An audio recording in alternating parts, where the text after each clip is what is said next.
All right, let's just jump right in. Go ahead and open up any music app you have. You're staring at basically infinity. Millions and millions of songs, playlists for every mood, all there. It feels like you have all the choice in the world, doesn't it?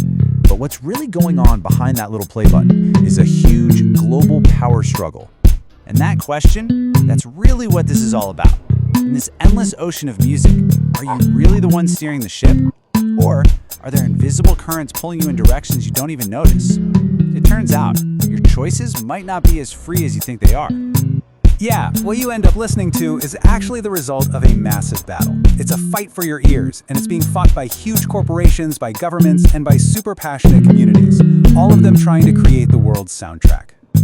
So, let's start by pulling back the curtain on the new gatekeepers, right? The ones who take that giant ocean of music and shrink it down to what actually hits your headphones. Who are they, and what are they looking for? This right here is the central conflict in music today. On one side, you've got the algorithm. It's all about data, it's super efficient, and it's basically designed to give you more of what it knows you already like. And on the other side, you have the human curator. Think music journalists, editors, DJs, people who use their taste, who know the stories, to introduce you to something totally new.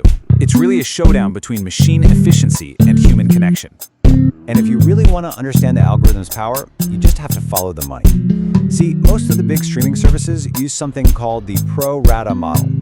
Just imagine this. Every month, all the subscription money from every single user gets tossed into one giant pot.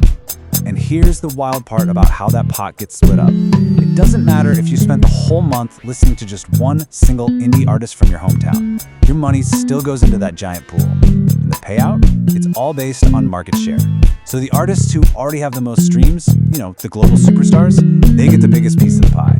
The system is built to make the popular even more popular. And that's exactly why that human element is so important to so many people. I mean, this quote from the Harvard Crimson nails it.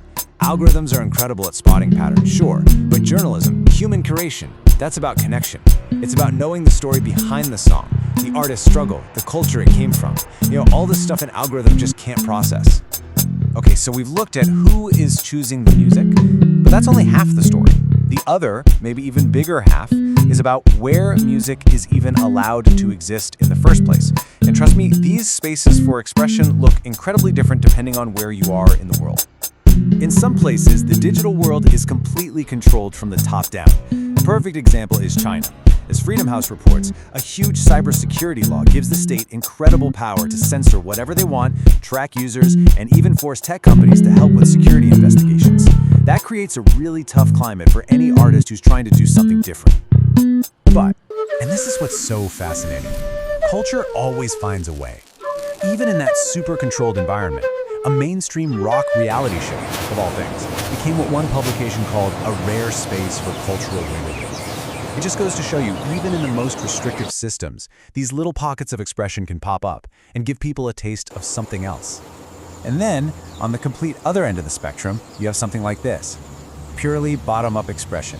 This is a fundraiser put on by the techno community in Berlin. Here, music isn't just background noise, it's a tool.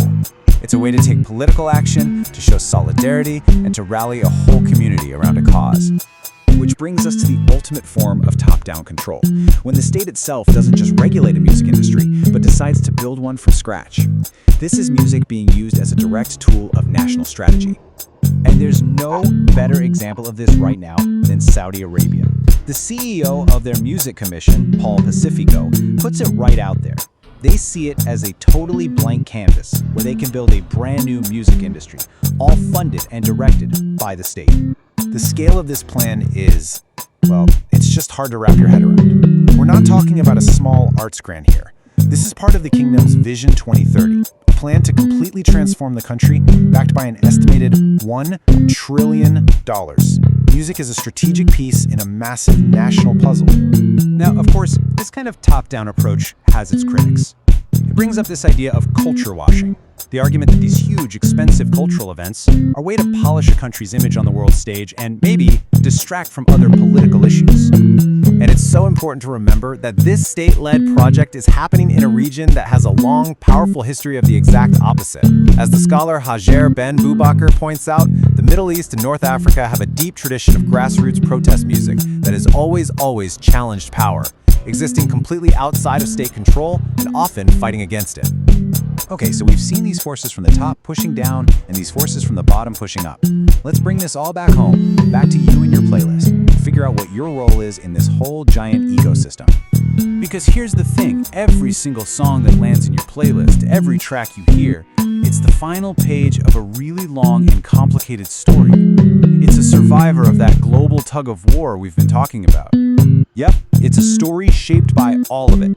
By the cold economics of that pro-rata model, by government plans, by censorship, but also by the passion of a human music critic and the raw energy of a grassroots community just wanting to be heard. So, what's the big takeaway here? It's this. In this whole system, your attention is your power. It's your currency. Every stream, every song you share, every concert ticket you buy, it's a vote. You are actively casting a ballot for the kind of music world you want to see. Which leaves us with one last question. The next time you go to press play, just think about that long story for a second. Are you voting for the algorithm or for the human curator? For the state's grand symphony or for the raw protest song? When you press play, what are you really supporting?